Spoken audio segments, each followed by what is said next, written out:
क्योंकि आप बिल्कुल नहीं बोल रहे तो मैं यही समझ रही हूँ कि खामोशी का मतलब हाँ होता है और आपको समझ आ गई। अच्छा जी, स्टैटिक फ्रिक्शन, वो कह रहे हैं कि जो static friction is the frictional force between two surfaces that are not moving along each other. तो मैंने अभी आपको यही बात की कि स्टैटिक फ्रिक्शन वो फ्रिक्शन बिटवीन टू ऑब्जेक्ट्स है। इसका मतलब ये है कि जो अभी मूव नहीं कर रहे, ठीक है। और स्टैटिक फ्रिक्शन जो है वो ऑब्जेक्ट को मूव करने से रोकती है, ठीक है, या फिर स्लाइड करने से रोकती है। अगर किसी इंक्लिनेशन इंक्लाइन सरफेस के ऊपर पड़ा हुआ है, इसका मतलब है कि वो उसको स्लाइड करने से रोक रही होती है।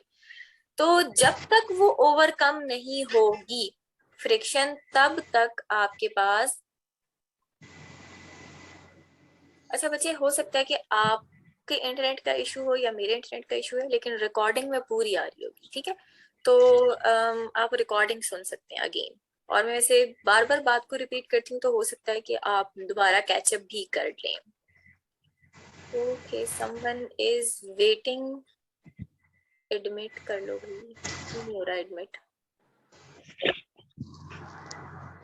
किसी स्टूडेंट का माइक जो है वो अनम्यूट हुआ हुआ है और वो अनम्यूट होने की वजह से थोड़ी सी डिस्टरबेंस क्रिएट होती है, इसलिए।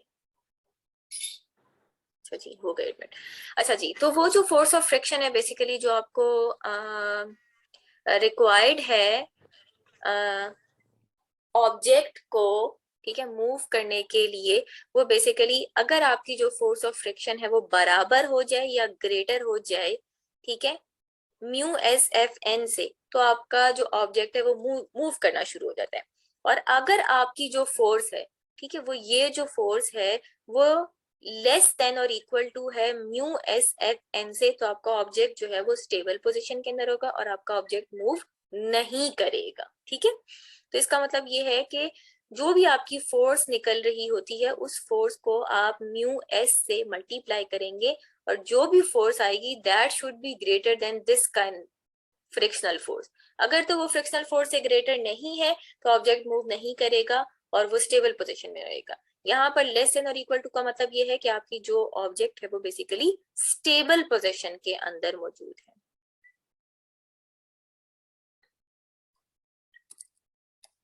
ओके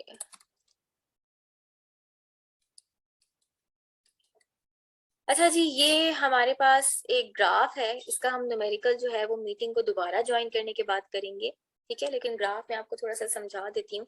जैसे फॉर एग्जांपल वो कह रहे थे static frictional force increases as the applied force increases. तो लेट्स से कि सबसे पहले आपने अप्लाइड फोर्स जो अप्लाई की थी वो बेसिकली 10 न्यूटन थी। तो आपने 10 न्यूटन अप्लाई की तो आपके पास फ्रिक्शन फोर्स जो है वो 10 न्यूटन आ रही थी, लेकिन 10 newton is not enough to move an object. फिर आपने अपनी जो अप्लाइड फोर्स है वो थोड़ी सी ग्रेटर कर दी और 20 न्यूटन पे ले गए। अब जो आपके पास फोर्स ऑफ फ्रिक्शन डेवलप, मतलब आपको एफ आर रिजल्टेंट में मिल रहा है वो बेसिकली 20 न्यूटन मिल रहा था, लेकिन अभी भी वो फोर्स जो है वो रिक्वायर्ड फोर्स नहीं है कि आपका ऑब्जेक्ट मूव हो सके। इसका अभी अब वो क्या कर रहा है कि आपके पास फोर्स दोबारा से और इंक्रीज कर रहा है, यानी 30 न्यूटन कर दी। अब 30 न्यूटन भी वो रिक्वायर्ड फोर्स नहीं है जो कि ऑब्जेक्ट को मूव करा सके, ठीक है। एक बॉक्स पड़ा हुआ है लेट से और मैं उसको पुश कर रही हूँ, मैंने 10 न्यूटन की फोर्स लगाई, बॉक्स मूव नहीं हुआ। मैंने 20 न्यूटन की फोर्स लगाई, बॉक्स मूव नहीं हुआ। मैंने 30 न्यूटन की फोर्स लगाई, बॉक्स मूव नहीं हुआ। लेकिन अगर आप 30 न्यूटन से आगे देखें, उसने कहा कि ये वो पॉइंट था जहां पर आपकी स्टैटिक फ्रिक्शन जो है वो काइनेटिक फ्रिक्शन में बदल गई। इसका मतलब ये है कि अगर आप इस पॉइंट से जरा ज्यादा फोर्स लगाते हैं, ये जो 39 पॉइंट या 38 पॉइंट बन रहा है शायद, जैसे ही आपने इससे ज्यादा फोर्स लगाई तो आपकी जो स्टैटिक फोर्स थी या स्टैटिक फ्रिक्शनल फोर्स थी वो बेसिकली चेंज हो गई काइनेटिक फोर्स में। सॉरी मेरा पेन नहीं चल रहा, स्टक हो गया। अच्छा, बहरहाल इधर से चला के देख लेते हैं। जब आपने ये 40 न्यूटन की फोर्स लगाई तो आपके पास जो स्टैटिक फ्रिक्शन थी अब वो कन्वर्ट हो गई काइनेटिक फ्रिक्शन में। अब काइनेटिक फ्रिक्शन आपके पास क्या है, इसका मतलब ये है कि बॉक्स मूव तो कर रहा है, यानी आपने इतनी फोर्स उसके ऊपर अप्लाई कर दी है कि बॉक्स ने फ्रिक्शनल फोर्स को ओवरकम कर दिया है, उसके वेट को भी ओवरकम कर दिया है, सारी फोर्सेस को ओवरकम करते हुए वो एक डायरेक्शन के अंदर मूव होना शुरू हो गया। और वो मूव होते हुए जो मूवमेंट के दौरान उसको जो फ्रिक्शनल फोर्स एक्सपीरियंस हो रही होगी वो बेसिकली काइनेटिक फ्रिक्शनल फोर्स होगी।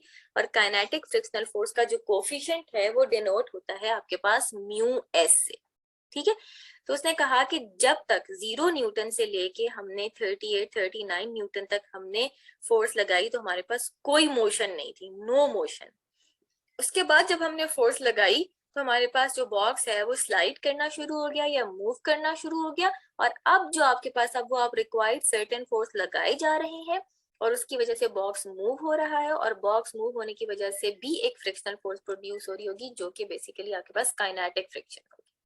हाँ जी, समझ आ गई सबको बात?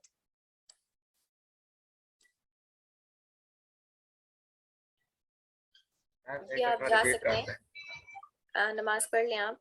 1-2 मिनट रह गए, मीटिंग बंद हो जाएगी, तो उसके बाद 10 मिनट की ब्रेक करके हम दोबारा वापस आते हैं। मैम दोबारा रिपीट कर दें।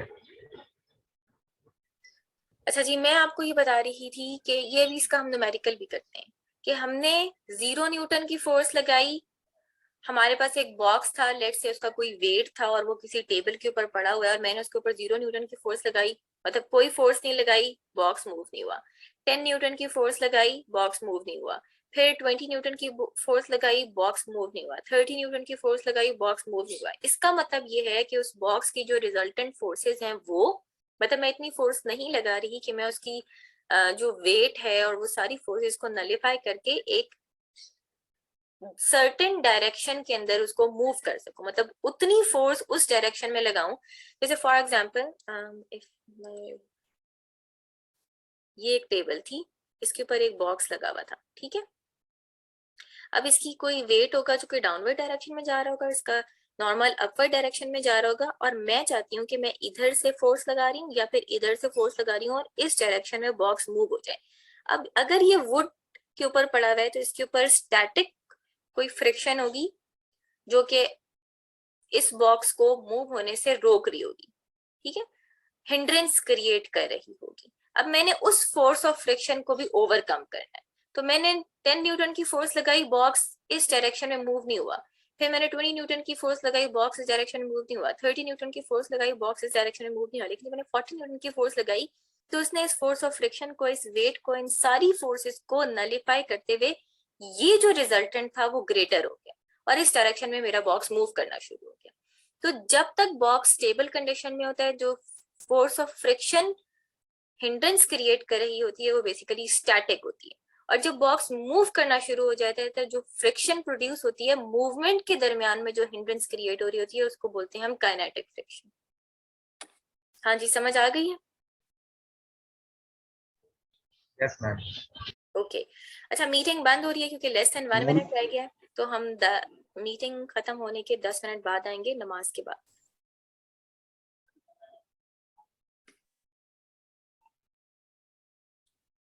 ठीक हो गया?